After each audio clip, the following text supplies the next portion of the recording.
था कि अगले कुछ मिनटों में उसकी जिंदगी बदलने वाली है। एक शहर में ईशान नाम का एक लड़का रहता था।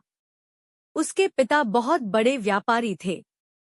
घर में किसी चीज की कमी नहीं थी। ईशान को खाना बहुत पसंद था, लेकिन उसकी एक बुरी आदत थी।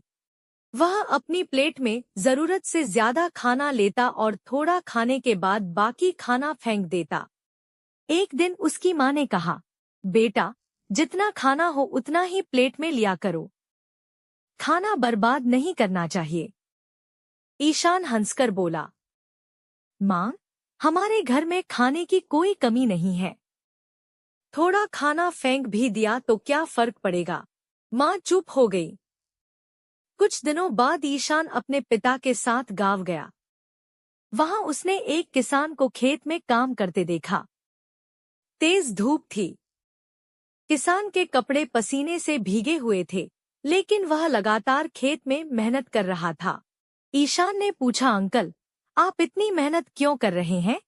ईशान ने आश्चर्य से पूछा, लेकिन खाना तो दुकान से आता है ना?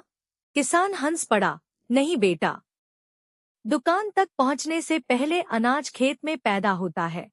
किसान ने ईशान को गेहूं का एक छोटा सा दाना हाथ में दिया। इस छोटे से दाने को पैदा करने के लिए जमीन तैयार करनी पड़ती है, बीज बोना पड़ता है, पानी देना पड़ता है और फसल की देखभाल करनी पड़ती है। कभी बारिश कम हो जाती है, कभी ज्यादा हो जाती है, कभी फसल में बीमारी लग जाती है, लेकिन किसान फिर भी उम्मीद नहीं छोड़ता।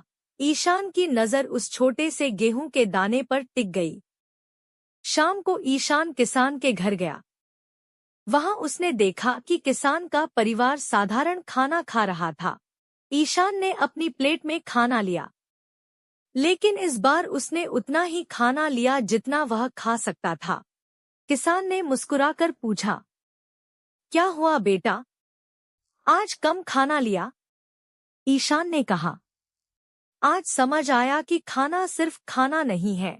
ईशान जब वापस शहर आया तो उसकी आदत पूरी तरह बदल चुकी थी। अगले दिन खाने की मेज पर उसने देखा कि उसकी प्लेट में जरूरत से ज्यादा खाना था। उसने तुरंत थोड़ा खाना वापस बर्तन में रख दिया। माँ ने हैरानी से पूछा, आज क्या हुआ? ईशान मुस्कुराकर बोला, माँ, अब मुझे खाने की कीमत पता चल गई है। उस दिन से ईशान ने एक नियम बना लिया, जितनी भूख हो उतना ही खाना लो और खाने को कभी बर्बाद मत करो। कुछ समय बाद ईशान के स्कूल में खाने की बर्बादी रोकें अभियान शुरू हुआ। ईशान ने वहां बच्चों से कहा, हमारे लिए खाना सिर्फ एक प्लेट है, लेकिन अपनी थाली में उतना ही भोजन ले जितना आप खा सकें। खाना बचाइए, किसान की मेहनत का सम्मान कीजिए। भोजन की असली कीमत उसकी कीमत से नहीं, उसे पैदा करने वाली मेहनत से समझ आती है।